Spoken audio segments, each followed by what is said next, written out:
రాబోయే లోక్సభ ఎన్నికల్లో ముచ్చటగా మూడోసారి గెలిచి ప్రతిపక్షాలను నరేంద్ర మోడీ ప్రక్షాళనం చేయబోతున్నాడని, మరీ ముఖ్యంగా ఎన్నో ఏళ్లుగా గాంధీ కుటుంబంపై ఉన్న అవినీతి ఆరోపణలపై నరేంద్ర మోడీ ఇప్పుడు ఇక విచారణను వేగవంతం చేసి ఒక్కొక్కరిని జైలు ఊచలు లెక్క పెట్టిస్తాడని కాంగ్రెస్ పార్టీ చేసిన అక్రమాలకు బాధింపబడిన ప్రజలు మరియు ప్రజాప్రతినిధులు, రాజకీయ విశ్లేషకులు భావిస్తున్నారు. మీరు చెప్పండి, మీరేమనుకుంటున్నారు? నరేంద్ర మోడీ మళ్ళీ గెలిస్తే సోనియా గాంధీ, రాహుల్ గాంధీతో సహా అనేక స్కామ్లలో పార్ట్నర్షిప్ ఉన్న పూర్తి గాంధీ కుటుంబాన్ని జైల్లో వేయబోతున్నాడా? ఏమో మరి, నాకైతే అట్లా అనిపిస్తలేదు. నరేంద్ర మోడీ 3 కాదు కదా, ఇంకో 3 సార్లు కేంద్రంలో బీజేపీ గెలిచినా కానీ గాంధీ కుటుంబం ఎప్పటిలాగే స్వేచ్ఛగా విహరిస్తూ వాళ్ళ దేశ వ్యతిరేక పనుల్లో బిజీగా ఉంటుంది అనిపిస్తుంది. ఎందుకంటే అది బీజేపీ. ఆ బీజేపీ పార్టీ యొక్క ప్రస్తుత నాయకుడు నరేంద్ర మోడీ, ఇందిరాగాంధీ కాదు కదా.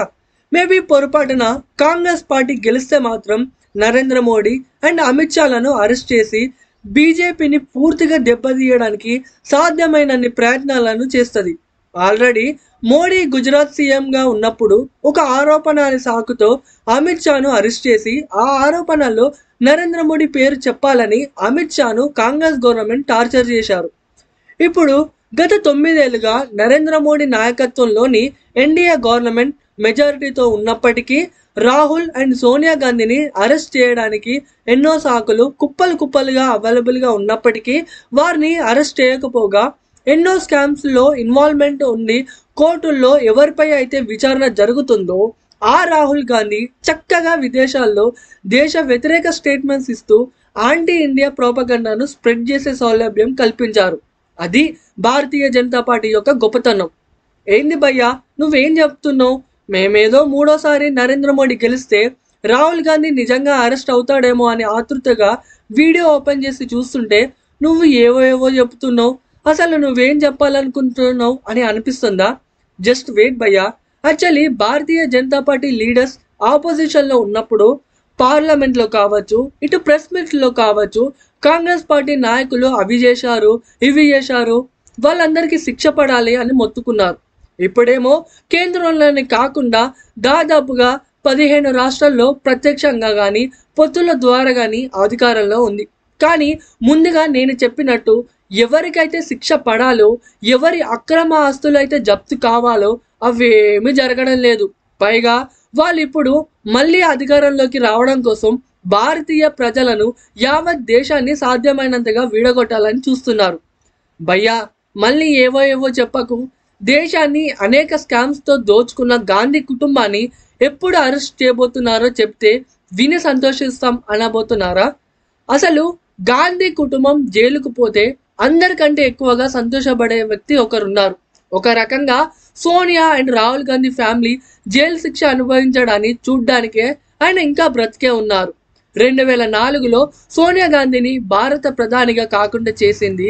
అలాగే 2G స్కామ్ కావచ్చు, నేషనల్ హెరాల్డ్ వంటివెన్నో రివీల్ అయ్యి ఇప్పటికీ కోర్టుల్లో విచారణ జరగడానికి కారణం మాజీ రాజ్యసభ ఎంపీ, మాజీ కేంద్ర మంత్రి and one of my favourite politician doctor Subrahmanyam Swamy. Doctor Subrahmanyam Swamy ఒకప్పుడు అండ్ ఇప్పటికీ చాలా dangerous politician. Doctor Subrahmanyam Swamy కూడా ప్రతిరోజు అసలు నరేంద్ర మోడీ గాంధీ కుటుంబాన్ని కఠినంగా శిక్షించకుండా స్వేచ్ఛగా విహరించేలా ఎందుకు చేస్తుండు, ఎన్నో స్కామ్స్లో ఇన్వాల్వ్ అయ్యి ఎవరిపై అయితే కోర్టులో విచారణ జరుగుతుందో అతన్ని విదేశాలకు వెళ్లేందుకు ఎందుకు పోనించారని కూడా ప్రశ్నించాడు. ఫైనల్గా మీకు నరేంద్ర మోడీ ఇమ్మీడియట్గా గాంధీ కుటుంబాన్ని ఎందుకు అరెస్ట్ చేయరో, అలాగే 3వ సారి గెలిచాక ఆయన అరెస్ట్ చేస్తారా లేదా అనేది చెప్తాను. నాకు తెలిసినంత వరకు ఇప్పట్లో రాహుల్ గాంధీ జైలుకు పోడు. దానికి అనేక కారణాలు ఉన్నాయి. ముఖ్యంగా దేశంలో రాజకీయ సమతుల్యం దెబ్బతింటుంది.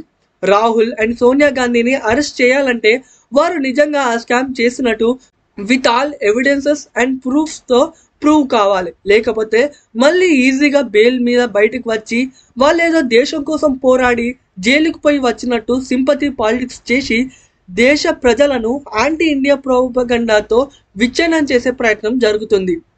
స్కామ్స్లో ఇన్వాల్వ్మెంట్ ఉన్న ప్రధాన ప్రతిపక్ష నాయకులను ఒకవేళ సరైన సాక్ష్యాలతో అరెస్ట్ చేయకపోతే ఆ రిజల్ట్ ఎంటైర్ నేషన్పై పడుతుంది. దాని ప్రభావం వల్ల దేశంలో డెమోక్రసీని దెబ్బతీసేంత ఎఫెక్ట్ కావచ్చు. మేబీ ఇవేవి కాకుండా రాహుల్ అండ్ సోనియా గాంధీని అరెస్ట్ చేయడంపై దృష్టి పెట్టే బదులు భారత్కు విశ్వగురు స్థానం పునఃప్రాప్తించేలా భారత్ను డెవలప్ చేయడంపై ఫోకస్ పెడదామని నరేంద్ర మోడీ భావిస్తున్నట్లుంది. మీకేమనిపిస్తుందో కామెంట్స్ ద్వారా తెలియజేయండి.